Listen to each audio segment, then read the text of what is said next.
राऊत साहेब, तुम्ही म्हणालात की मराठी माणसासाठी ठाकरे बंधू एकत्र आले आहेत, पण या निवडणुकांच्या संग्रामात तुमच्या समोर लढणारेही मराठीच आहेत आणि त्यांना मतदान करणारेही मराठीच असतील. बघा, हा हा हा एक महाराष्ट्राला मिळालेला शाप आहे.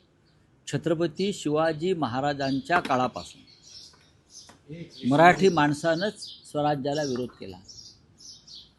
शिवाजी महाराजांनी ज्या 250 लढाया लढल्या असं शिवसेना प्रमुख आम्हाला नेहमी सांगायचे. त्यातल्या किमान 200 लढाया स्वकीयांविरुद्ध ते लढले आणि तरी त्यांनी स्वराज्याचं तोरण बांधलं. माननीय बाळासाहेब ठाकरे यांना सगळ्यात जास्त विरोध मराठी लोकांनीच काही केला, तरीही त्यांच्यावर मात करून माननीय बाळासाहेबांनी शिवसेना निर्माण केली आणि राजकारणामध्ये यशस्वी केली. हे प्रत्येक राज्यामध्ये होत असतं. आपलेच लोक आपल्या विरुद्ध उभे राहतात. त्यांना स्वाभिमान नको आहे. मी बोललो ना, जे दिल्लीचे बूटचाटे आहेत, मग त्या बूटचाट्याने परवा बूट पॉलिसवाल्यांचा एक मेळावा पण घेतला होता.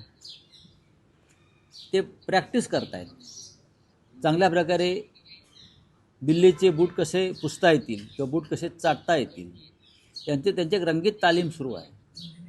पण महाराष्ट्रातला तळागाळातला मराठी माणूस जो आहे, मध्यमवर्गीय मराठी माणूस जो आहे, हा ठामपणे या शिवसेना आणि महाराष्ट्र नवनिर्माण सेनेच्या युतीच्या मागे उभा राहील, याच्याविषयी आमच्या मनात शंका नाही.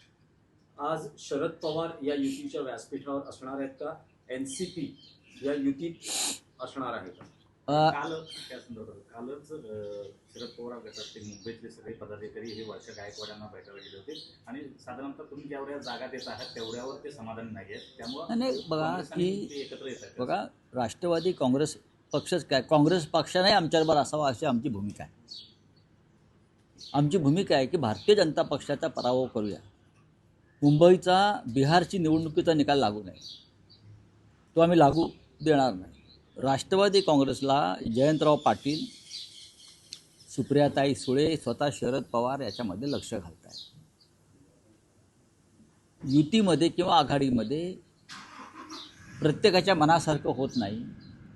काही ठिकाणी त्याग करावा लागतो आणि माणसांच्या प्रेमात न पडता जागा वाटप करायचं असतं. आपण माणसांच्या प्रेमात पडलो तर जागा वाटप हे अडचणीचं ठरतं. जिंकेल त्याची जागा मेरिटवर, गुणवत्तेवर, हे आमचं धोरण आहे आणि ते आम्ही शिवसेना आणि महाराष्ट्र नवनिर्माण सेनेमध्ये सुद्धा आम्ही ते धोरण राबवलं. त्याच्यामुळे राष्ट्रवादी काँग्रेस असेल, हे आमचेच